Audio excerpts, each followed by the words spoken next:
Hi everyone, welcome to my channel Learn OBG with Dr. Vandana।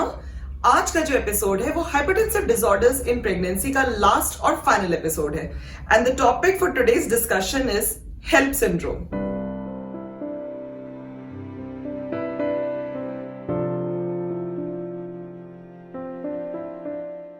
Help syndrome normal pregnancies में less than 1% cases में ही पाया जाता है, but in women with severe pre-eclampsia the incidence can be up to 10 to 20%. 70% cases of HELLP syndrome happen before delivery, but 30% of the cases can actually develop after the delivery. जब ये before delivery या antenatal period में develop होता है तो जो सबसे common gestational age है इसकी प्रेजेंटेशन की, that is between 27 to 37 weeks. Around 20% cases can still develop HELLP syndrome after 37 weeks of pregnancy till delivery. जब ये डिलीवरी के बाद डेवलप होता है, जो कि करीब 30% केसेस में हो सकता है, तो ये normally with in 48 hours of delivery he manifest कर जाता है। Now what is HELLP syndrome? HELLP syndrome actually एक एब्रिविएशन या एक शॉर्ट फॉर्म है फॉर 3 पर्टिकुलर थिंग्स। H का मतलब होता है हेमोलिसिस, EL का मतलब होता है एलिवेटेड लिवर एंजाइम्स, और LP का मतलब होता है लो प्लेटलेट्स। तो ये जो कंडीशन है ये बेसिकली इन चीजों का एब्रिवेशन है। H stands for hemolysis, EL stands for elevated liver enzymes, and LP stands for low platelets. Now, we have to understand all these 3 separately. What do we mean by the term hemolysis? अगर हम hemolysis की just dictionary meaning में जाएं तो it means destruction of red blood cells. जैसा कि हमने part 2 of hypertensive disorders in pregnancy में डिस्कस किया था कि इस कंडीशन में वाइड स्प्रेड एंडोथेलियल डैमेज हो जाता है थ्रू आउट द बॉडी। तो जब रेड ब्लड सेल्स एक मदर के बॉडी के ब्लड में जब फ्लो करते हैं, तो जब वो डैमेज एंडोथेलियम के कांटेक्ट में आते हैं तो उसकी वजह से वो खुद भी डिस्ट्रॉय होने लगते हैं। So this condition is called as haemolysis. जो हेमोलिसिस होती है उसका जो डायग्नोसिस का तरीका है that is through the lab parameters. Now what are the lab parameters that indicate that this patient has haemolysis? तो उसमें सबसे पहले हम देखते हैं the peripheral smear.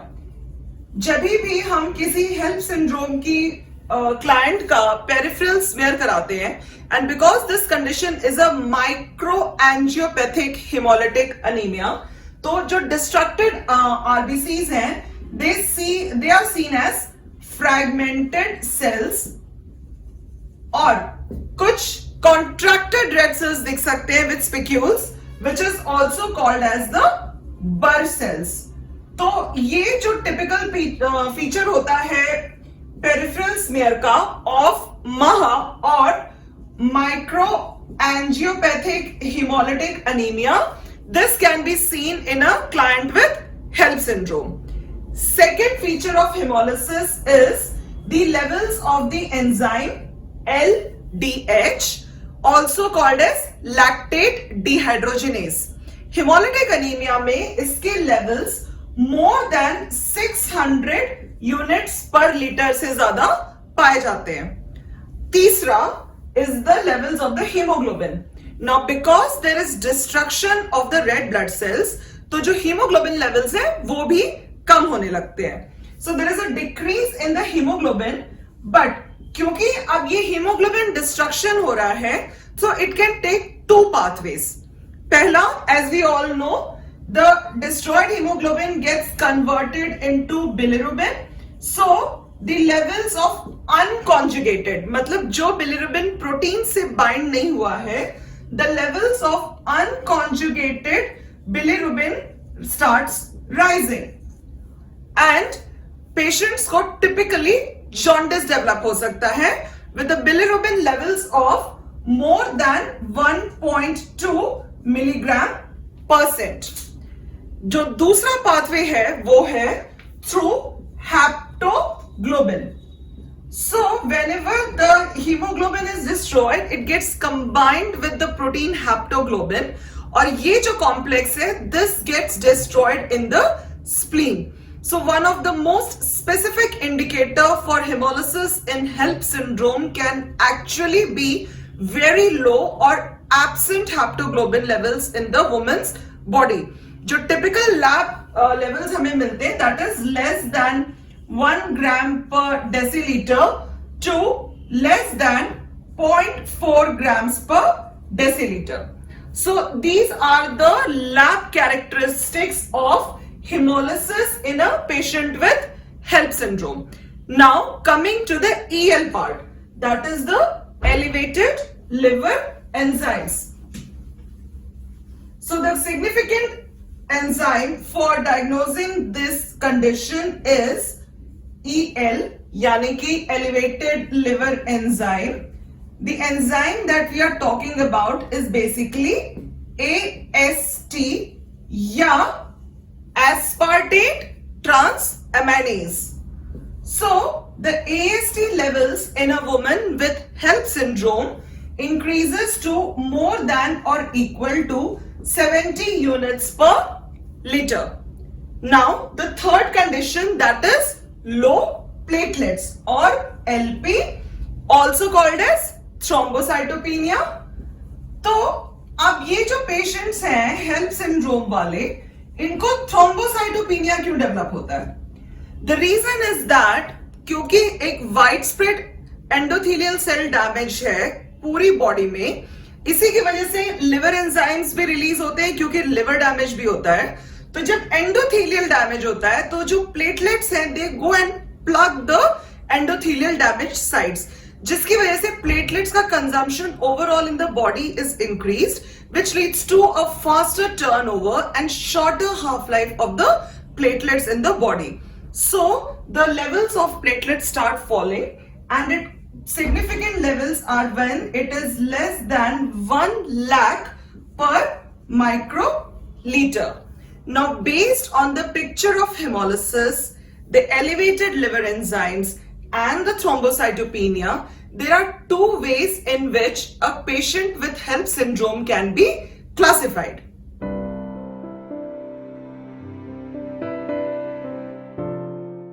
Based on the lab parameters, जो classification HELLP syndrome का, that is into two types. पहला classification है जिसको हम बोलते हैं Tennessee classification. Okay, so first is the Tennessee classification. Now this classifies HELLP syndrome into two types. पहला complete और दूसरा partial. Now what is the difference between a patient who has complete HELLP syndrome versus a patient who has partial HELLP syndrome? Complete syndrome वाले patients को abnormal peripheral smear होता है, जैसा कि मैंने पहले डिस्कस किया. दूसरा, उनके LDH लेवल्स बड़े होते हैं to more than 600 units per litre. उनके एस्पार्टेट ट्रांसअमाइनेज और AST लेवल्स बड़े होते हैं to more than 70 units per litre. और उनका जो प्लेटलेट लेवल होता है, the platelet count is less than 1 lakh पर microlitre.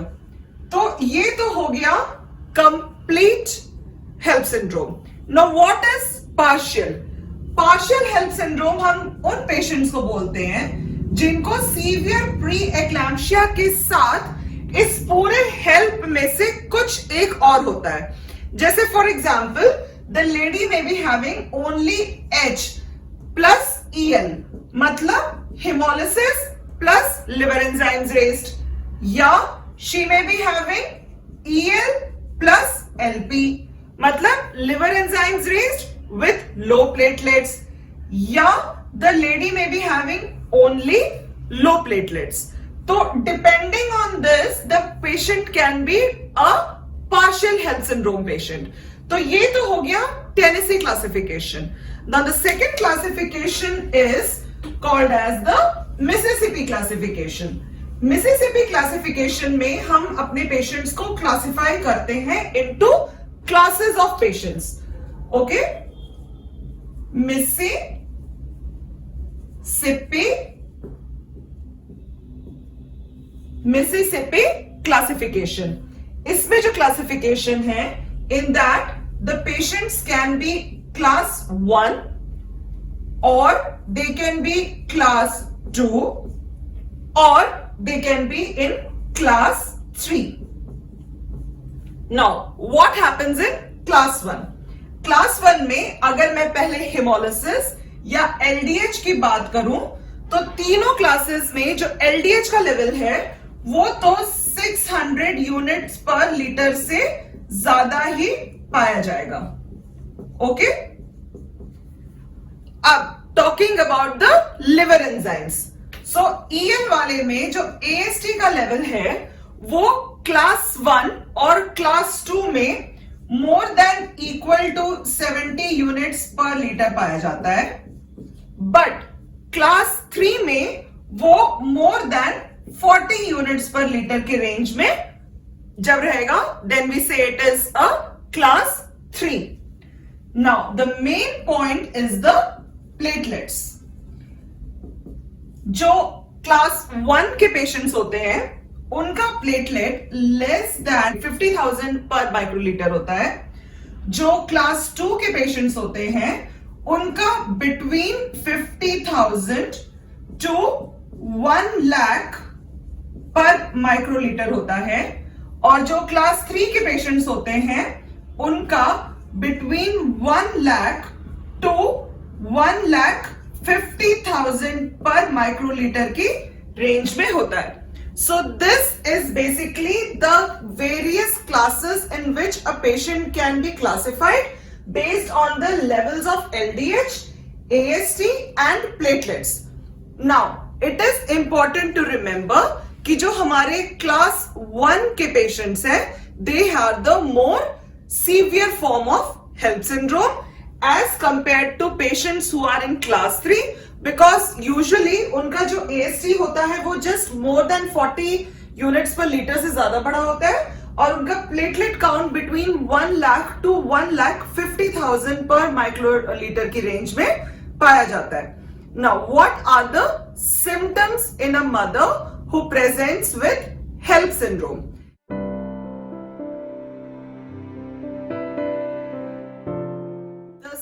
Of HELLP syndrome are usually rapid in onset and acute in progression.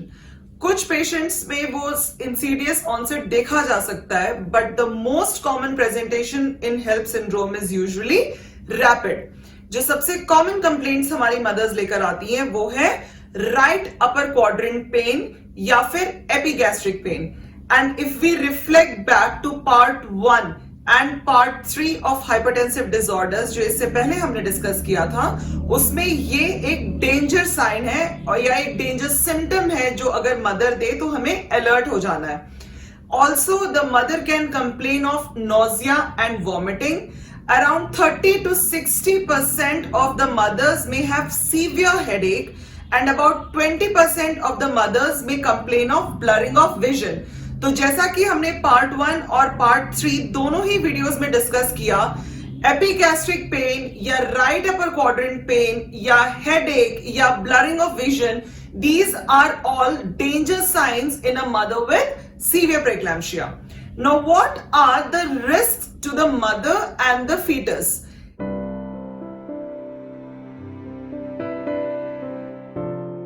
HELLP syndrome carries a substantial risk both for the mothers as well as for the babies. Now mother को क्या क्या खतरे हो सकते हैं HELLP syndrome develop होने के बाद?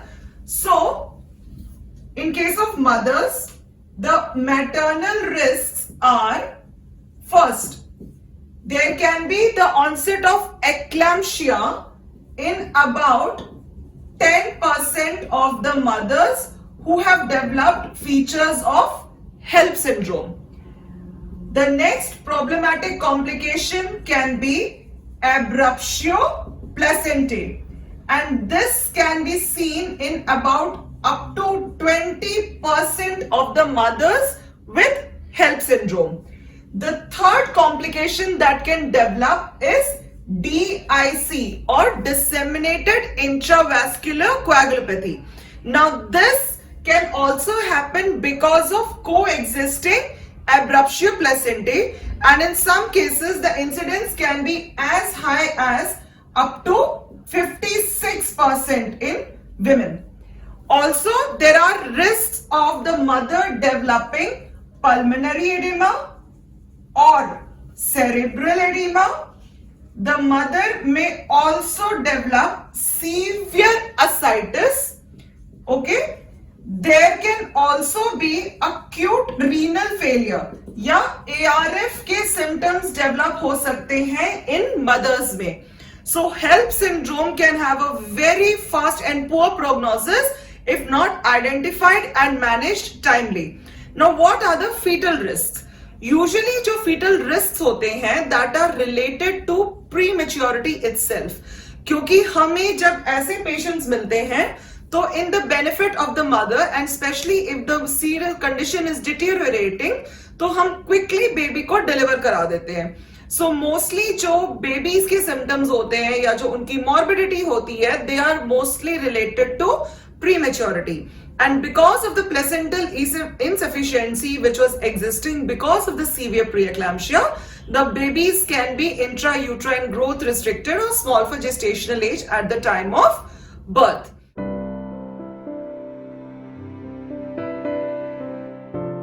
So what is the differential diagnosis of HELLP syndrome?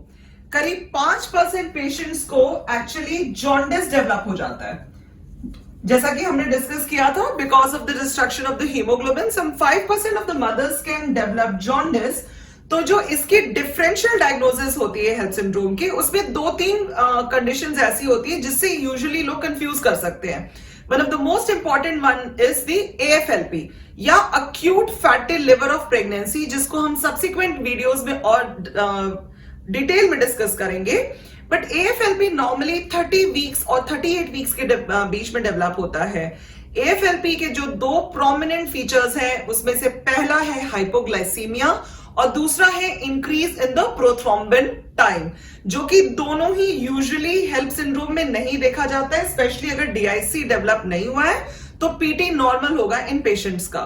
तो one of the differential diagnosis is acute fatty liver of pregnancy. We also need to rule out the other causes of jaundice. जैसे for example viral hepatitis, जिसमें हमारे पास usually fever के symptoms, loss of हेपेटाइट and such features with positive viral markers will be seen. The other condition which can be easily confused with HELLP syndrome is ITP या idiopathic thrombocytopenia. But normally जो ITP के patients होते हैं उनके अंदर बाकी severe प्रीएक्लैम्शिया वाले features जैसे हाइपरटेंशन, प्रोटीनयूरिया या ये सारे कॉम्प्लिकेशंस नहीं पाए जाते. But whenever we get a patient who has hypertension with proteinuria with the symptoms of hemolysis and elevated liver enzymes and low platelets, the usual diagnosis is HELLP syndrome. Now, how do we manage these patients?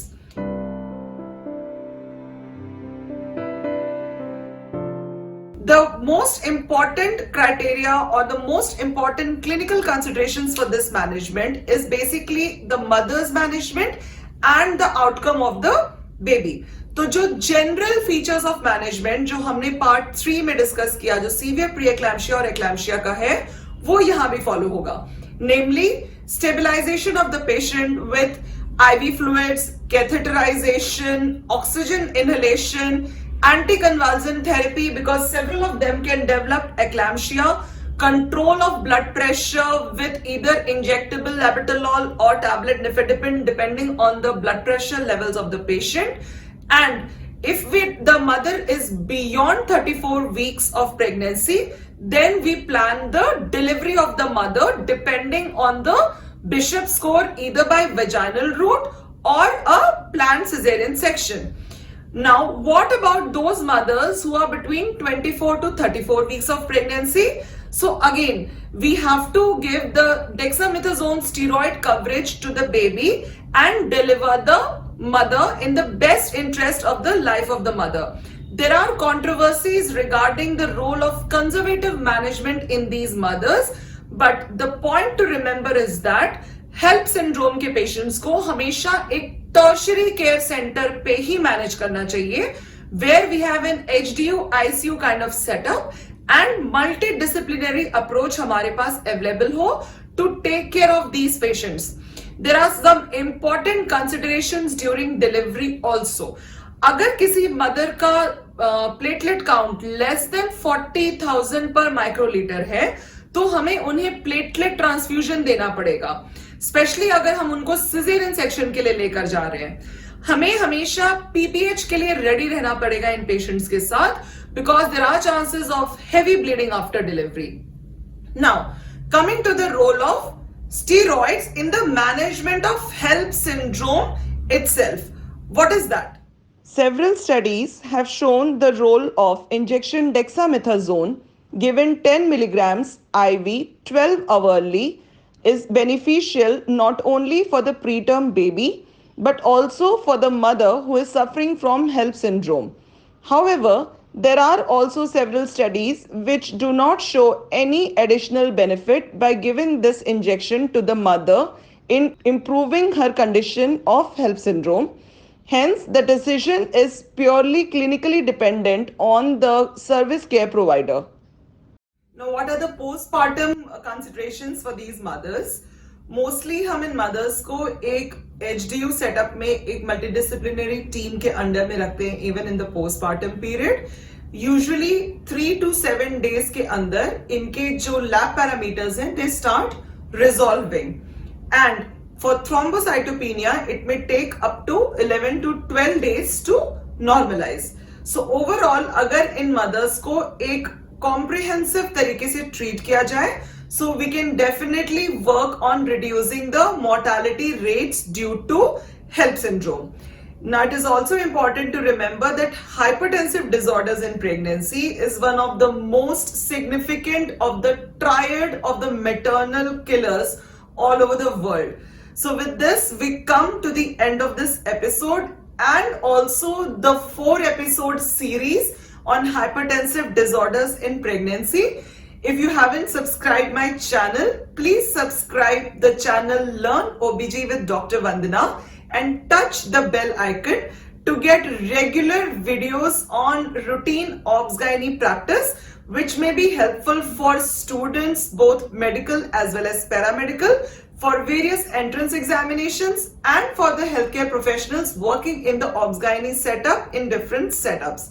So with this, we conclude this session. Bye and have a nice day. To get more updates, subscribe to our channel and hit the bell icon.